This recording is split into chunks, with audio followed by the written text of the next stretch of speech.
Ravensburger vient d'annoncer un nouveau type de carte, les lieux, et dans cette vidéo, je vais vous apprendre tout ce qu'il y a à savoir dessus. Bon déjà, première des choses, la plus flagrante, ces cartes sont des cartes horizontales et non verticales. C'est vraiment fait en fait pour se distinguer des autres et on peut y apercevoir le symbole de volonté comme sur nos autres personnages, un symbole de l'or et un nouveau symbole par contre qu'on ne connaît pas. Il s'agit donc du coût en encre que vous devrez payer pour déplacer un personnage sur ce lieu. Et vous allez me dire à quoi ça sert de mettre un personnage sur un lieu. Eh bien certains personnages auront des effets s'ils se trouvent sur un lieu ou alors un lieu aura un effet s'il y a un personnage dessus. Donc par exemple le Peter Pan qui gagne des éclats de l'or lorsqu'il se déplace sur un lieu, ou bien encore la Mini qui gagne de l'attaque lorsqu'elle est sur un lieu. Bon maintenant les lieux, est-ce qu'on peut en avoir plusieurs? Est-ce que ça change vraiment quelque chose au jeu? Donc déjà oui, on peut avoir plusieurs lieux sur le terrain, comme on peut avoir plusieurs exemplaires d'une même carte, ça on a le droit. Et donc comment faire pour qu'un personnage arrive sur un lieu? Eh bien déjà, première des choses, un personnage, lorsqu'il est invoqué sur le terrain, peut directement se déplacer dans un lieu. Même s'il a le mal d'invocation, qu'il est en train de sécher, en payant donc le coût en encre qui se trouve à gauche du lieu, par exemple donc là sur la montagne interdite, c'est 1, et bien on peut déplacer tout de suite le personnage dedans. À savoir également que lorsqu'un personnage est dans un lieu, il ne peut pas revenir sur le terrain. Il ne pourra juste se déplacer que de lieu en lieu, sauf si le lieu est détruit. Et comme je vous l'ai dit tout à l'heure, les lieux ont tous des points de vie, des points de volonté.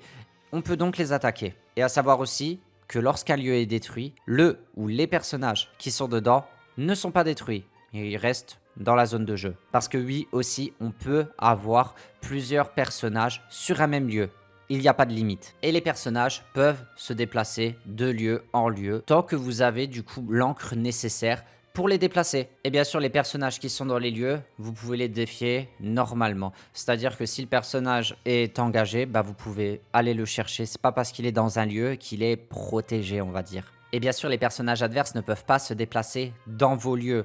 Vos lieux sont sur votre terrain, ils sont à vous, l'adversaire ne peut pas aller dedans. Je vous ai d'ailleurs pas encore parlé du point de l'or que l'on peut voir sur chaque lieu. Ça correspond au point de l'or que vous allez gagner gratuitement à chaque début de tour. C'est-à-dire que pendant la phase de réveil, juste avant de piocher, lorsque vous redressez toutes les cartes sur le terrain, et bien vous allez gagner des l'or correspondant au point de l'or sur chacun de vos terrains. Par exemple, si vous avez une montagne interdite sur votre terrain, et bien au moment de redresser vos cartes, et ben vous allez gagner un point de l'or gratuitement. Et ça, c'est très très fort. D'ailleurs, qu'il fasse ça juste avant la phase de pioche, c'est très fort parce que imaginez que vous êtes à 19, vous n'avez plus de cartes dans votre deck. Logiquement, vu que vous ne pouvez plus piocher, et ben vous perdez. Bah là non, vous allez gagner un point de l'or gratuit vu que vous avez un lieu sur votre terrain et donc vous gagnez la partie comme ça.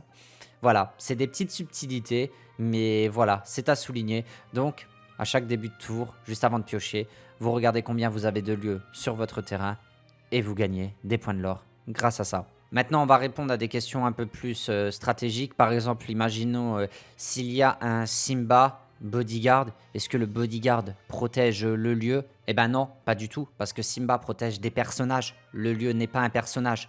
C'est comme par exemple Réponse. Est-ce que Réponse soigne le lieu? Non, le lieu n'est pas un personnage. Réponse soigne les personnages. Ça ne fonctionne pas. Et c'est comme Soyez prête. Est-ce que Soyez prête détruit les lieux? Non. Les lieux ne sont pas des personnages, donc ils restent sur le terrain. C'est pareil que fracasser. Fracasser, ça ne fonctionne pas. Ou les cartes qui détruisent des objets, ça ne fonctionne pas non plus. Mais je pense qu'à l'avenir, on aura des cartes qui auront des actions précises sur les lieux. Donc voilà, j'espère que cette vidéo vous aura été utile. Vidéo très très courte. Si vous avez des questions ou des choses peut-être que je n'ai pas évoquées dans cette vidéo, n'hésitez pas à me le dire en commentaire. J'y répondrai avec grand plaisir. Je vous donne rendez-vous dimanche prochain à 10h30 pour une nouvelle vidéo. D'ici là, prenez soin de vous. C'était Obscurity. Ciao les gens.